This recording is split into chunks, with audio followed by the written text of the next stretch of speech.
Imagine the sticky embrace of an Oakwood, Georgia summer evening, the kind where the air hangs heavy, thick with the scent of jasmine and the distant hum of cicadas. It was the sort of Tuesday that promised a quiet, uneventful close, a soft landing after a day that had demanded everything. For Eleanor Vance, a woman whose hands had meticulously mended the fragile threads of life for decades as a dedicated nurse, and whose every muscle screamed from a relentless double shift, the day was far from over. All she craved was the cool, silent sanctuary of her own home, a moment of peace before the next sunrise. The last stop was Oakwood Scripps, the local pharmacy, a place she knew intimately, its sterile fluorescent glow a stark contrast to the humid twilight outside. It was a place of detached efficiency, not human connection, where the click of keys and the rustle of plastic bags were the dominant sounds. Eleanor needed her regular blood pressure medication, a simple, routine task she'd performed countless times over the years. She presented her ID, her insurance card, her prescription, all in order, all perfectly normal. Minutes stretched, feeling longer than they should have, each tick of the clock echoing the growing unease within her. She watched the young clerk, barely out of high school, frown at his computer screen, squinting, then lean in to whisper something to the store manager. And there it was. That heavy, invisible weight pressing down, an icy tendril of suspicion slithering into the room. Eleanor knew this feeling deep in her bones. Every person like her learned to anticipate it. It was the insidious creep of judgment, the presumption of guilt that preceded any spoken word of accusation. The manager approached the counter, her smile brittle, a saccharine sweetness that tasted like venom. "I'm afraid there's a problem with your account, ma'am," she stated, her voice clipped and cold, dismissing Eleanor's calm, rational pleas before they even fully formed. "The details. They don't quite match. We can't process this tonight." Eleanor, tired but still composed, insisted. "That's not possible. You have my ID, my insurance card, everything matches. Please just check again. There must be a mistake." Her words hung in the air, unheard, unheeded. The manager simply shook her head, her eyes hardening. "I'm going to have to ask you to wait here, ma'am. We've contacted the authorities to investigate." The chilling pronouncement landed like a physical blow. Authorities? For a discrepancy? Eleanor's mind reeled, but her expression remained stoic. She understood. This wasn't about an account. It was about appearance, about assumption, about a silent, pervasive bias that decided guilt before any facts were presented. Soon the distant wail of a siren grew louder, a chilling crescendo that sliced through the evening air, signaling the arrival of Officers Davis and Stone. They strode into the pharmacy, their presence immediately filling the sterile space with a casual authority that reeked of inherent contempt.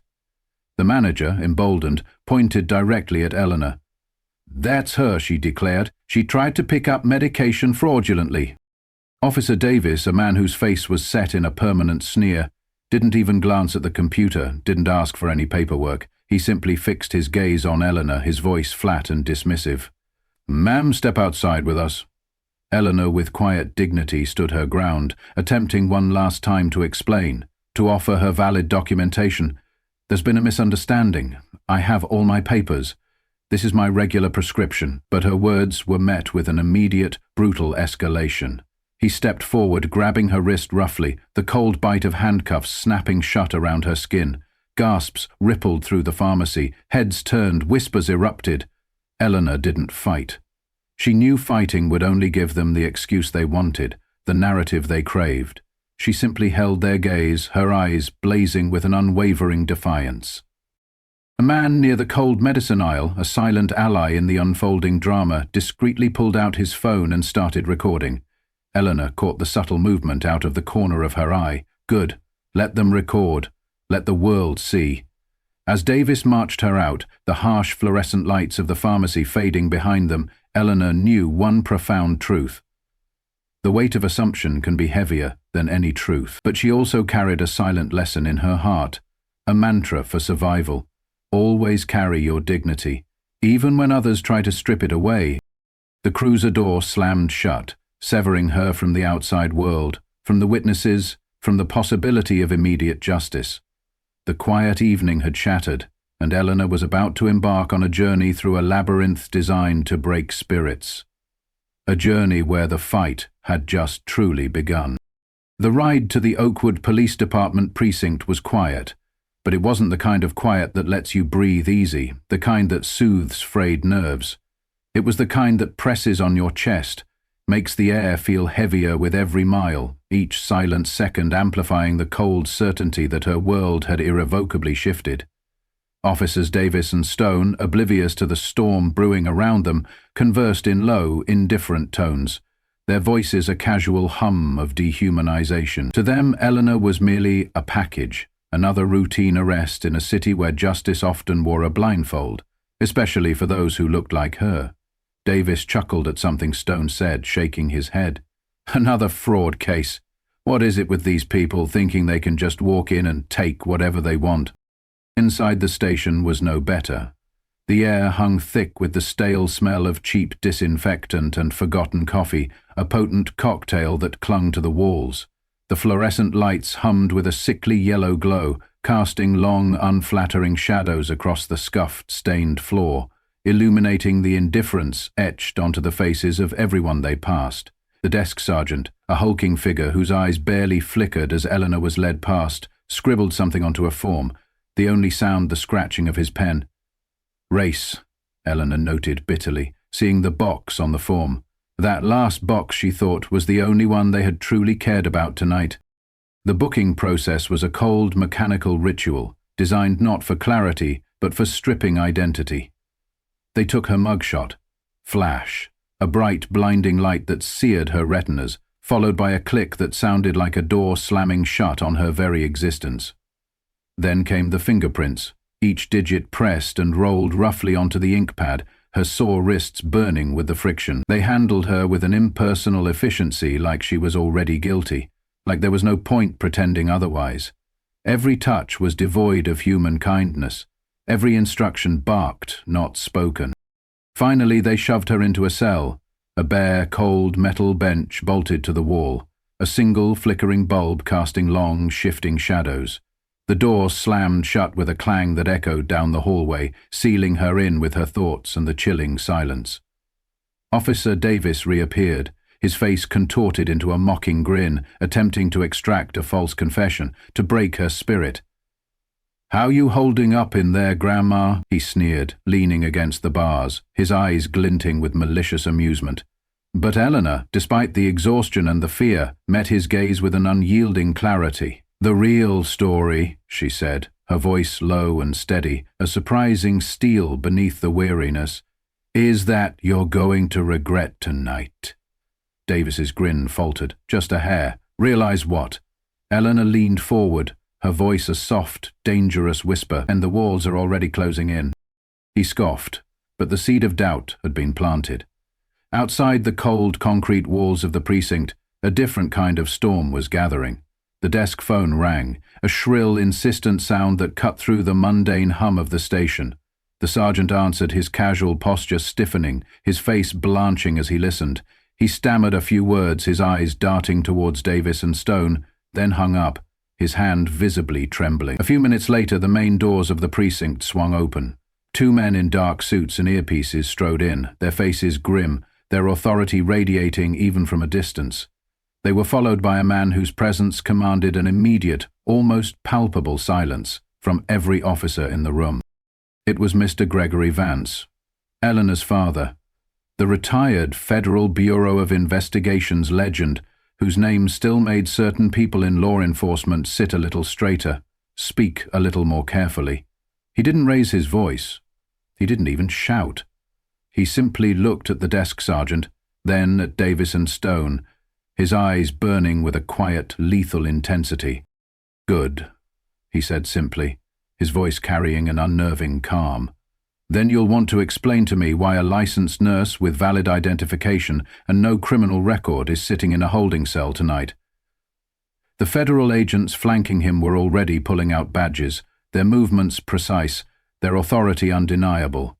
"You're dealing with a federal civil rights violation," Gregory stated, his voice now a low rumble, "and the Department of Justice is already on the line." The air in the precinct seemed to crackle. Davis and Stone, once so arrogant, now looked like startled children caught with their hands in the cookie jar. The desk sergeant fumbled for the keys. The cell door swung open with a soft metallic creak, a quiet sound that nevertheless echoed with the thunder of an imminent storm. Eleanor stepped out, her eyes locking with her father's. In that moment, she understood. Even in the darkest moments, the truth holds power, and crucially, she realized, never assume you are alone in your fight. The quiet evening had shattered her life, but it had also awakened a dormant power, not just within her, but within a system that was about to face its reckoning. The dominoes were about to fall. As Eleanor stepped out of the cell, the entire station seemed to shift around her. Officers who had been standing casually moments ago suddenly found fascinating reasons to look anywhere but at her. The ones who had laughed, the ones who had whispered, all of them stiffened their postures, their faces carefully blank. Gregory walked just a step behind her, not crowding, not pushing, just there, a silent, unmovable wall of authority at her back. The two federal agents flanked them, making it crystal clear that this was no polite request. This was a reckoning, walking through their halls one deliberate step at a time. Eleanor's wrists throbbed from the tightness of the cuffs she had just been released from, but she ignored it. She ignored the looks, the half-finished sentences dying on people's lips as she passed. She carried herself like she had every right in the world to be there, which of course she did. That, she knew, was the part they always hated the most. At the front desk, the sergeant shifted nervously, wiping sweat from his forehead. Officer Stone hovered nearby, his shoulders hunched, looking like a man waiting for a verdict he already knew was coming. Gregory didn't even glance at them. His attention was focused squarely on the desk phone, which had started ringing again, sharp, insistent, demanding. The sergeant hesitated, his hand hovering over the receiver like it might bite him. "Answer it," Gregory said quietly. The sergeant picked it up with trembling fingers. "Oakwood PD," he croaked. He listened for maybe 2 seconds before his face turned a sickly shade of grey. His head bobbed quickly in a series of frantic nods. "Yes, sir. Right away, sir." He held the phone out toward Gregory, his hand shaking. It's for you." Gregory took the receiver with the kind of calm you can't fake, his expression unchanged. He didn't bark into the phone, he didn't need to. "This is Vance," he said simply. There was a beat of silence. Then Gregory smiled, a small, cold smile that sent a ripple through the room. "Good," he said into the receiver. "Proceed." He hung up without another word and handed the phone back to the stunned sergeant like it was nothing more than a prop in a play he was directing. Eleanor raised an eyebrow, her voice low enough only Gregory could hear. "What did you just set in motion?" Gregory didn't answer immediately. He turned to her, his face unreadable for a long moment. Then he leaned in just slightly, enough that no one else could hear. "You remember the civil rights unit I helped build before I retired," he said. "They've been looking for a case to make an example out of." He paused, his eyes meeting hers. "Looks like they just found it." Before Eleanor could respond, the station door burst open again, this time not with slow, deliberate steps, but with the hard, clattering rhythm of people moving with purpose. More federal agents. At least 6 of them, all moving quickly, efficiently, like they had trained for this moment 100 times before. They spread out through the station, some heading toward the offices, others pulling files, accessing computer terminals. One agent handed a thick folder to the desk sergeant, who took it like it might explode in his hands. "This station," the agent said loudly enough for everyone to hear, "is now under immediate federal audit pending civil rights violations."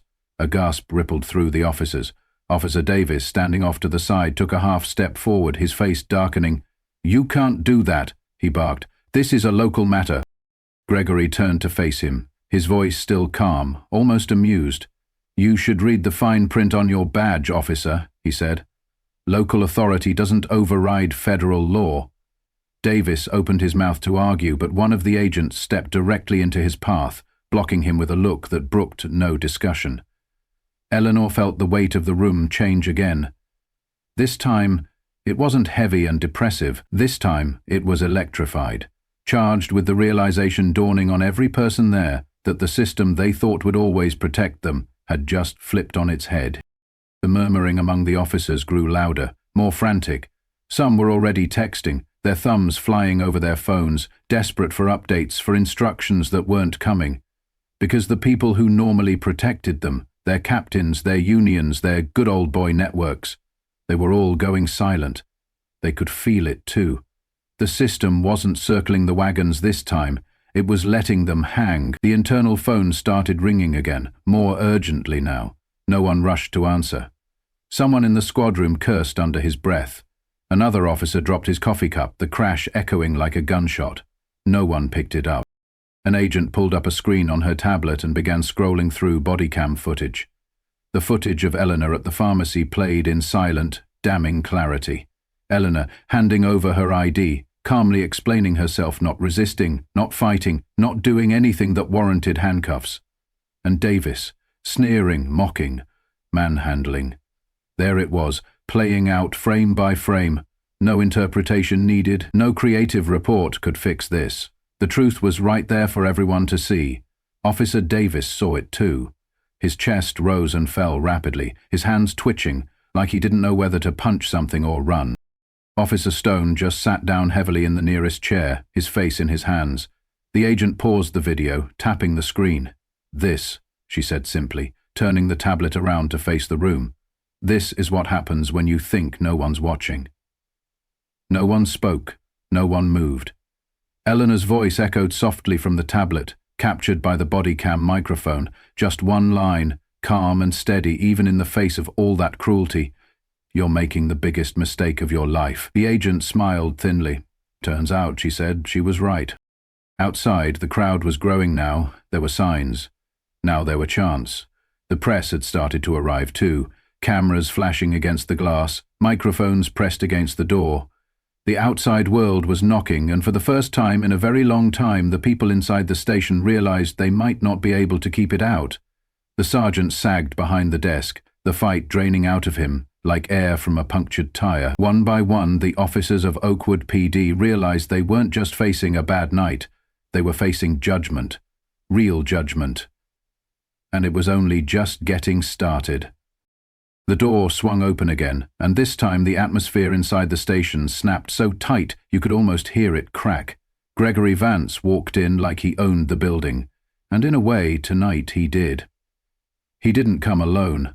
Flanking him were two high-ranking Department of Justice officials, their badges flashing under the fluorescent lights, their faces carved from stone. Behind them, another pair of federal agents carried heavy black cases, the kind that meant nothing good for whoever they were here to visit. Every officer in the room froze. Some stood up instinctively, old habits kicking in like soldiers at attention when a general enters the room. Others just stared, wide-eyed, like they were witnessing something they couldn't quite process yet. This wasn't just about Eleanor anymore. It was about every voice silenced, every injustice swept under the rug. And now, the light was coming for it all. The dominoes, once so carefully arranged to hide the rot, were about to fall, one by terrifying one, revealing decades of darkness. Gregory didn't say a word at first. He just let the moment stretch out, let them all feel it, the palpable shift in power, the ground moving under their feet. He moved to the center of the room, his steps unhurried, his presence filling the space with a calm, lethal energy. The desk sergeant tried to stammer something, some half-formed protest, but Gregory silenced him with just a look, a quiet, devastating look that said, "You had your chance. Now it's my turn." Officer Davis stood near the back of the room, arms crossed tightly over his chest, chin jutted out in stubborn defiance. But even he couldn't quite hide the way his eyes kept darting to the federal badges, to the serious faces of the agents spreading out through the station. Gregory finally spoke, his voice steady, low, but carrying effortlessly through the silence. "My name is Gregory Vance," he said, though half the room already knew. "Retired Special Agent in Charge, FBI, current consultant for the Department of Justice, Civil Rights Division." He let that sink in, letting the weight of his words settle upon them. And as of 30 minutes ago, he continued, his tone razor-sharp, this police station is under federal review for multiple violations of constitutional and civil rights. Officer Stone let out a soft, strangled sound, a noise somewhere between a gasp and a whimper. Davis shifted his weight from foot to foot, trying to look casual, failing miserably. Gregory turned slowly, making eye contact with every officer in the room. No anger, no shouting, just a cold certainty that was somehow worse. "We're here to make sure justice isn't just a word painted on the wall," he said. One of the DOJ officials stepped forward, pulling out a stack of documents from his briefcase. Effective immediately, the official announced, Officers Davis and Stone are suspended pending investigation into civil rights violations, wrongful arrest, and misconduct. The words hit like hammer blows. Davis opened his mouth to protest, but Gregory cut him off with a single raised hand. "Save it," Gregory said. "You'll get your chance to talk under oath." An agent handed over 2 sealed envelopes to the desk sergeant. Official notices of suspension. Another agent approached Davis and Stone, arms outstretched, waiting for their badges and weapons. For a second it looked like Davis might refuse. His chest heaved, his fists clenched at his sides, his eyes burned with fury. But there was nowhere left to run. Slowly, reluctantly, he reached up and unpinned his badge. He slammed it down on the desk so hard it rattled. Then he yanked his gun from its holster and set it down beside it with a harsh metallic clatter. Officer Stone followed, moving like a man walking to his own execution. His badge came off with shaking fingers, his weapon set down almost gently, like maybe if he handled it carefully enough, he could still salvage something from this wreckage. Gregory watched them with the same expressionless calm. "This is just the beginning," he said. "There will be depositions, there will be grand jury hearings. And when we're done, if the evidence supports it—" He paused, letting the weight of the moment settle like a stone on everyone's chest. "There will be federal charges." Someone at the back of the station let out a low curse. No one shushed him. No one spoke at all. Outside, the noise was growing louder. The crowd had doubled, maybe tripled. Reporters jostled for position, camera flashes strobing against the dark glass. Protest signs bobbed up and down, a sea of anger and hope and demands for justice. Gregory nodded toward the front door. "You should understand something," he said, his voice quiet but deadly. "This isn't going away. When the cameras leave, this isn't a story that fades after a week." He looked directly at Davis now, stripping him bare with his gaze.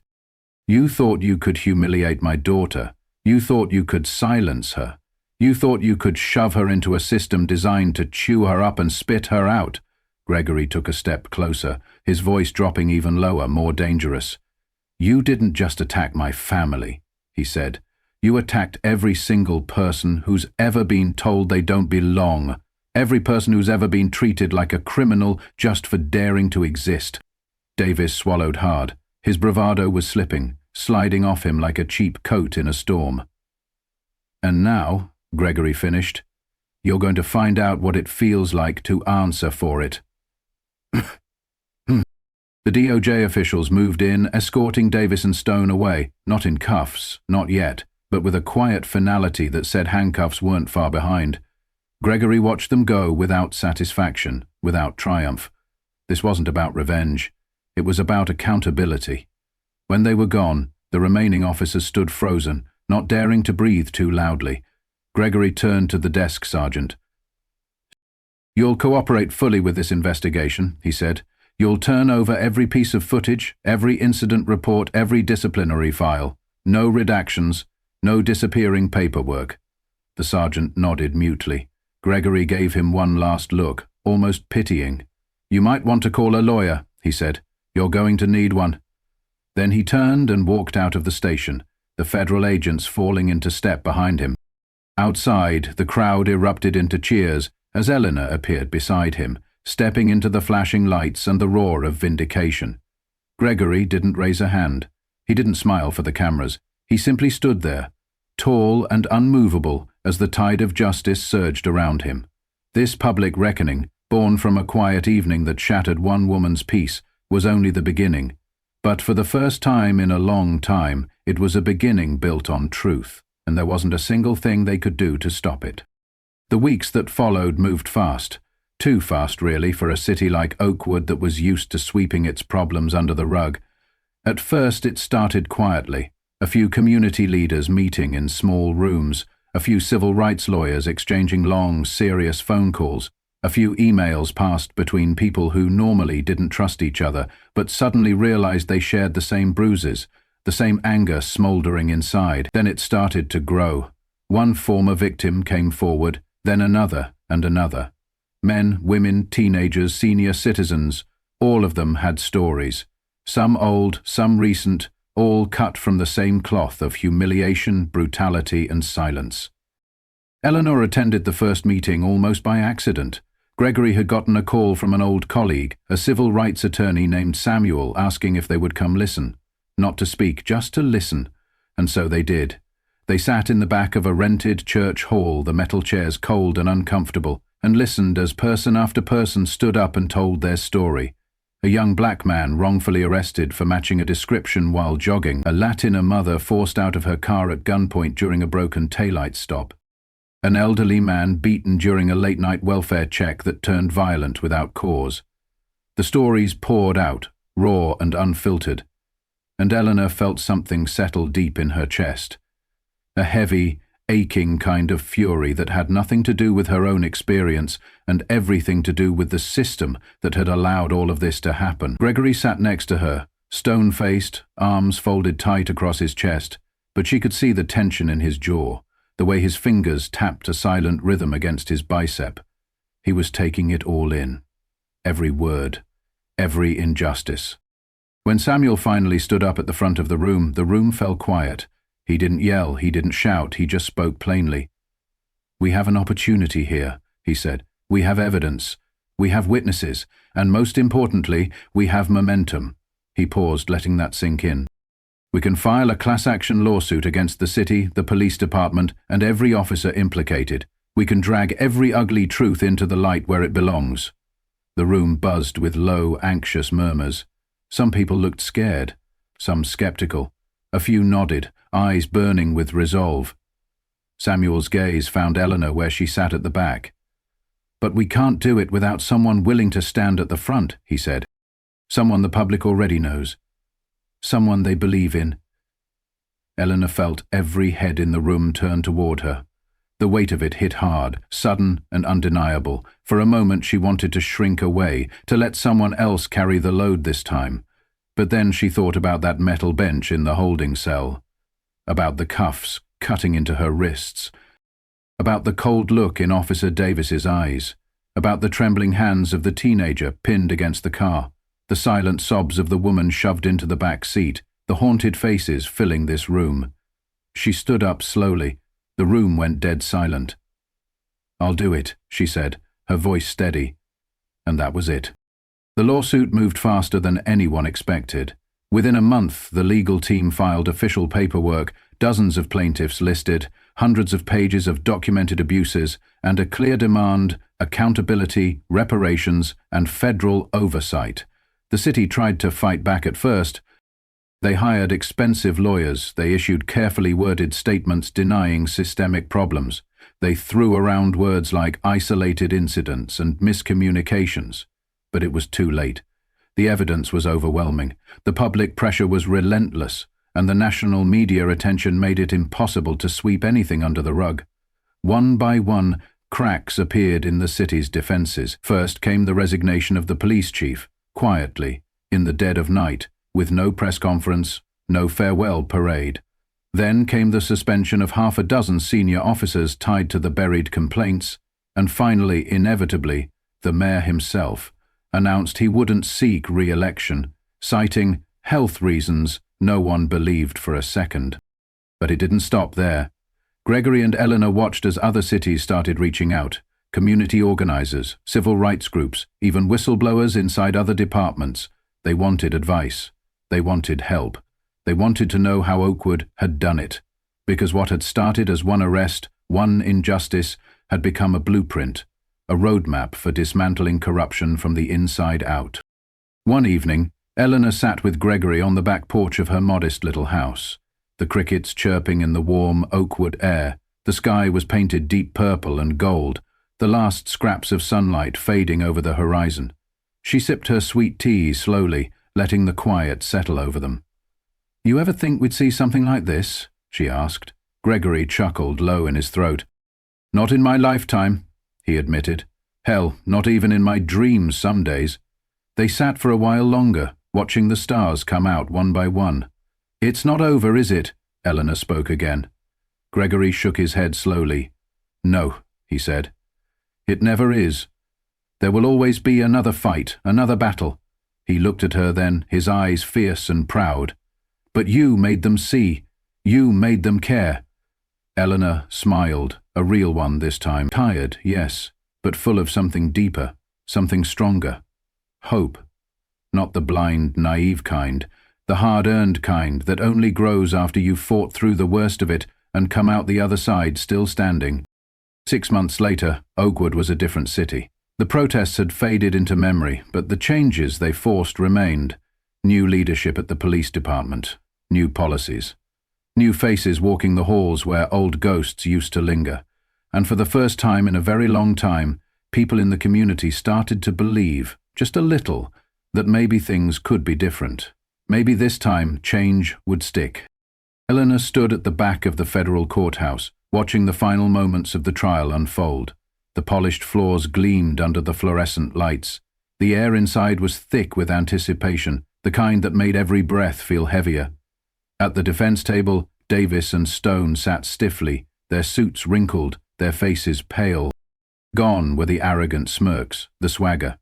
They looked smaller somehow, diminished, not by the process itself, but by the undeniable truth that had finally caught up to them. The jury filed back into the courtroom, their faces unreadable. Eleanor watched without blinking as the foreman rose, holding the verdict slip in trembling hands. On the charges of obstruction of justice, guilty. On the charges of falsifying police reports, guilty. On the charges of unlawful arrest and deprivation of civil rights, guilty. Guilty, guilty.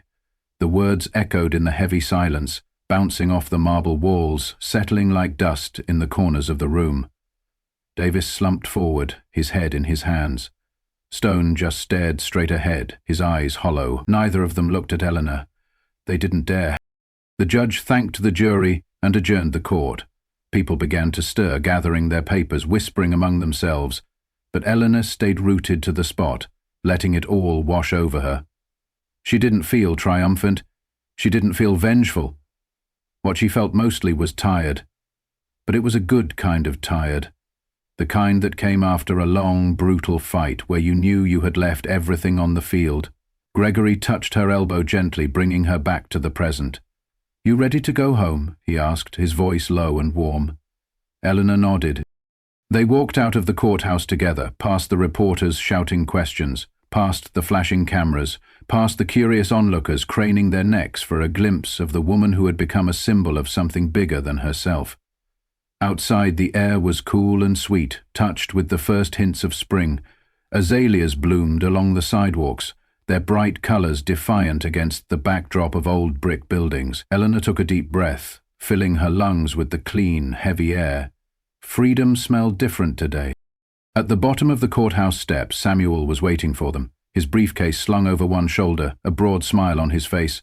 "You did it," he said simply. Eleanor shook her head. "We did it." Gregory clapped Samuel on the back, and the three of them stood there for a moment, savoring it. Savoring the fact that for once the system had bent, had cracked, and even if it hadn't shattered completely, a crack was enough to start. Gregory's phone buzzed with another call, another community leader, another request for advice, for guidance. He silenced it with a swipe of his thumb and slipped it back into his pocket. Today wasn't about work. Today was about breathing. Today was about breathing. They decided to skip the press conferences and the interviews. Instead, they drove to Eleanor's favorite little diner on the outskirts of town, a place with peeling vinyl booths and the best peach cobbler for 100 miles. It wasn't glamorous, but it was home. Over greasy burgers and sweet tea, they talked about everything except the case. About Gregory's stubborn tomato plants that refused to grow, about Samuel's daughter getting accepted to college, about Eleanor's dream of finally taking that long-postponed vacation somewhere. She didn't have to be strong every second of the day. Somewhere she could just be. After lunch, Gregory dropped Eleanor off at her house. She stood on the porch for a long time after he drove away, staring out at the quiet street. The kids riding bikes, the old couple walking their dog, the world just going on. For the first time in what felt like forever, she let herself believe she could have a life beyond survival. Inside, she kicked off her shoes, padded barefoot into the living room, and collapsed onto the couch with a sigh that came from the very depths of her being. Her phone buzzed again. She checked it, another request to speak at a rally, another interview offer. Eleanor smiled faintly and set the phone face down on the coffee table. Not today. Today she wasn't a symbol. Today she wasn't a fighter. Today she was just Eleanor, the woman who had been humiliated in a pharmacy, thrown into a cell, dragged through the mud, and had stood back up anyway. The woman who had refused to let them define her. The woman who had reminded a city, and maybe a country, that dignity isn't something anyone else can give you. It's something you carry inside, even when the world tries to rip it away. She closed her eyes, listening to the hum of the ceiling fan, the distant laughter of kids playing down the street. She had won. Not because the system suddenly became perfect, not because the fight was over, but because she was still here, still standing, still fighting, and maybe, just maybe, inspiring others to do the same. The road ahead would still be hard. There would be more battles, more nights when the weight of it all would feel like too much. But Eleanor Vance knew something now that could never be taken away. She was more than what they had done to her. She was more than their assumptions, their handcuffs, their small, mean imaginations. She was free. Not because they said so, but because she said so. And that, in the end, was the only justice that truly mattered. When we look back at Eleanor's story, it's easy to see it as a personal victory. But it's so much bigger than that. It's a reminder that injustice can live anywhere, sometimes hidden right under our noses, and that it takes courage, persistence, and the willingness to stand tall, even when everything feels stacked against you, to change it. This isn't just about one arrest. It's about every moment someone was treated like they didn't belong, every time a voice was silenced, every injustice that was swept under the rug because no one thought they could make a difference. Eleanor's fight shows us that standing up matters, no matter how hard it gets, no matter how long it takes, and it's a lesson we can all carry into our own lives. Whether it's speaking up for a neighbor, fighting for what's right in our communities, or teaching the next generation that dignity and respect are not negotiable. So, if this story resonated with you, if it made you think, made you feel, then please hit that like button, share this video with someone who needs to hear this message, and subscribe to our channel for more tales that challenge, inspire, and remind us of the incredible human spirit. Your support helps us amplify these crucial stories. Thank you for listening.